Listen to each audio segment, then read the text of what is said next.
Hi guys, welcome back. Today we're making kimchi. Not just any kimchi, POGI Kimchi. POGI refers to the whole cabbage.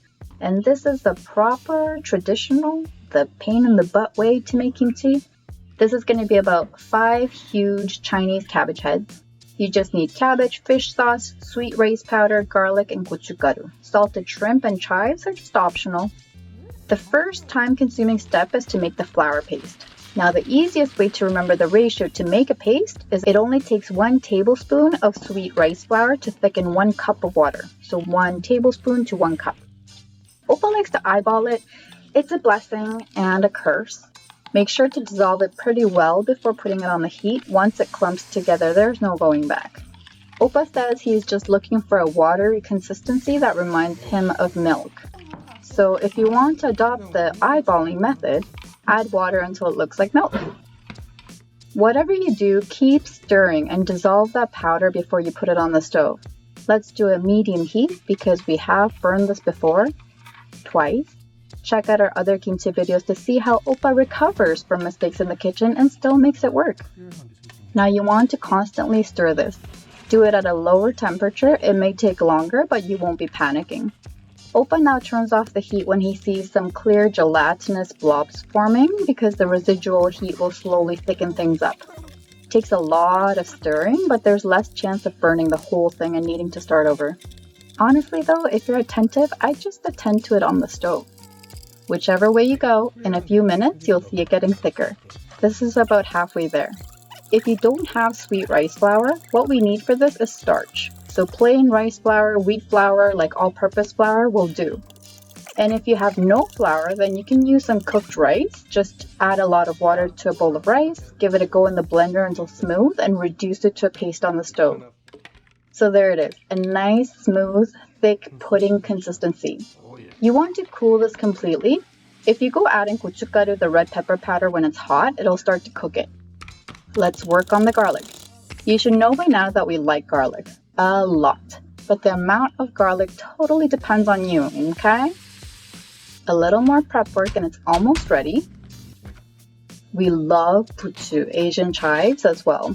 We're going to add some to the POGI kimchi and we'll just make some puchu kimchi with any leftovers. To the paste, you're going to add fish sauce. How much fish sauce?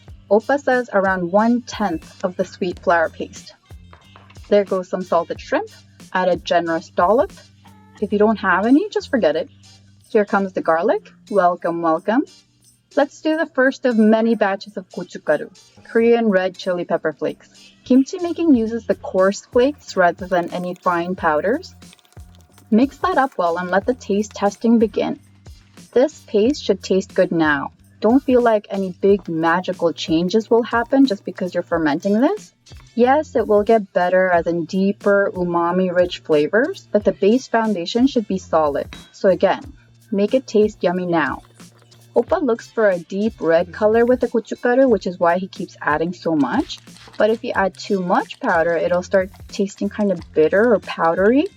Look for a nice red coloring rather than a pale pastel orange, and a well-balanced flavor of salty and spicy. Don't worry about adjustment steps because kimchi is a very personal preference, so make it your own. And also, it's just food, don't worry too much.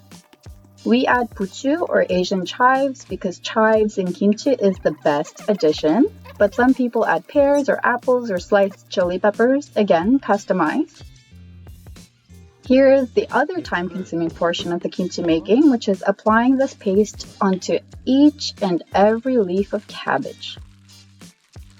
This is the appeal and the pain in the butt element of POGI kimchi. It's apparently the original way to do it, and it has more options for a more formal presentation this way, but man, is it tedious work.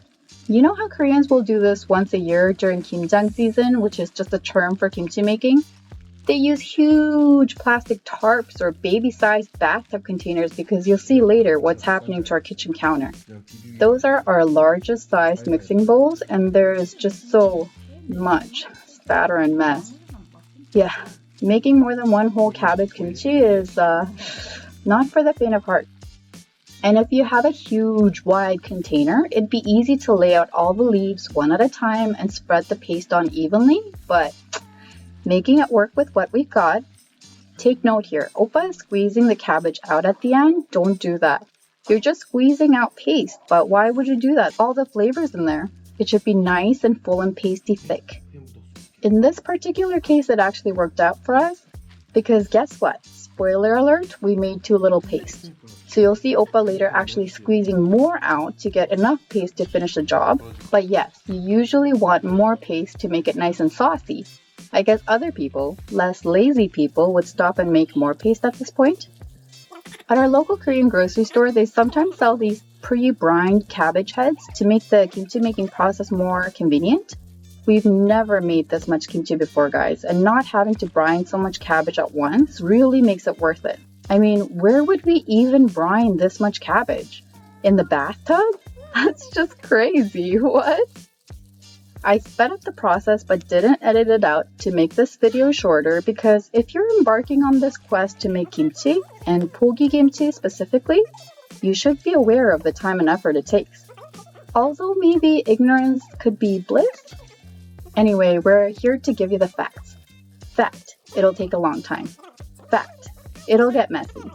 Fact, it's not a science. There, now you're mentally prepared. This is as whole food as it gets, using a whole cabbage, Chinese cabbage, that's brined with only salt. The ingredients are simple, the peppers are just dried up and ground, garlic is fresh, the fish sauce is minimally processed with few additives, and salted shrimp is fermented using only salt. So made this way, you're in control of what goes in, what doesn't go in. Oppa never uses sugar for this type of red kimchi. Fermentation creates healthy bacteria for the gut. You just never know with processed foods, especially if they're packaged for a long shelf life. They add preservatives and it may be pasteurized, effectively killing off any active bacteria. And then, what is it? Just it's delicious, but it'll only be a dressed up lump of salt that'll send your sodium levels shoot through the roof. Sometimes it's okay. I mean, that miracle packet of kimchi they give you on board a flight from Korea, have it. But for everyday consumption, making it yourself is best,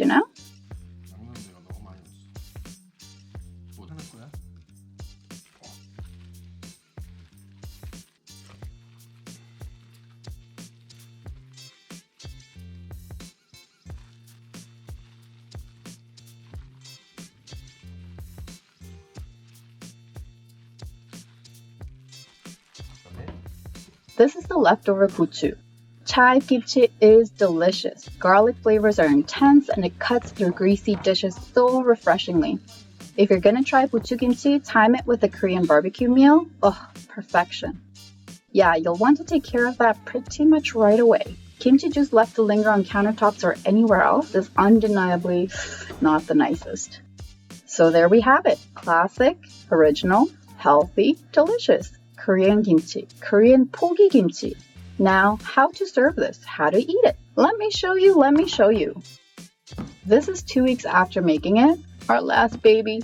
Our last half baby. We gave some away, but yeah, we've been on a bit of a kimchi kick lately. I feel like the older we get, the more kimchi we eat regularly.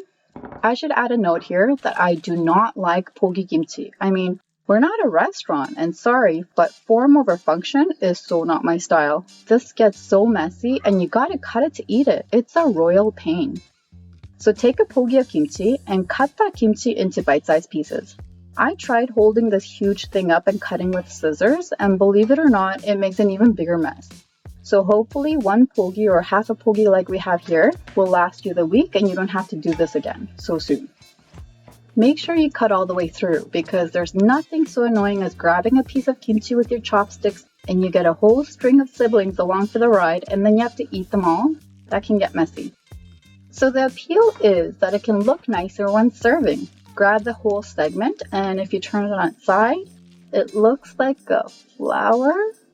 Anyway, it's supposed to be better looking than just a pile of random kimchi facing every which way. You'll only see it served this way at upscale restaurants, maybe a hotel restaurant or other hoity-toity places like that. I want to show you because you won't often get to see this in regular restaurants outside of Korea. But then New York has those Michelin-starred Korean restaurants, so I'm sure they do something cool there. The very top of the cabbage where all the leaves meet, you can save that to flavor soup later. Don't serve that.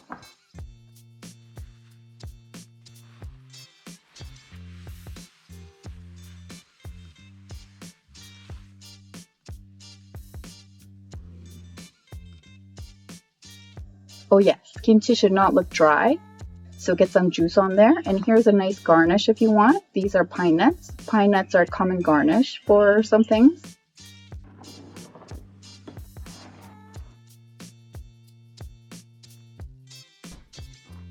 That's the top of the cabbage to use for kimchi soup later. This is the big container that I hope will last us the week. We'll take out a portion for a particular meal from this container.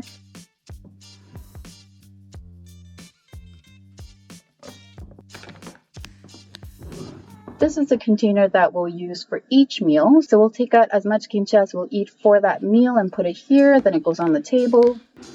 Big container, little serving dish container, kimchi top for soup making, and just a pretty face kimchi for when you want to impress your friends, in-laws maybe.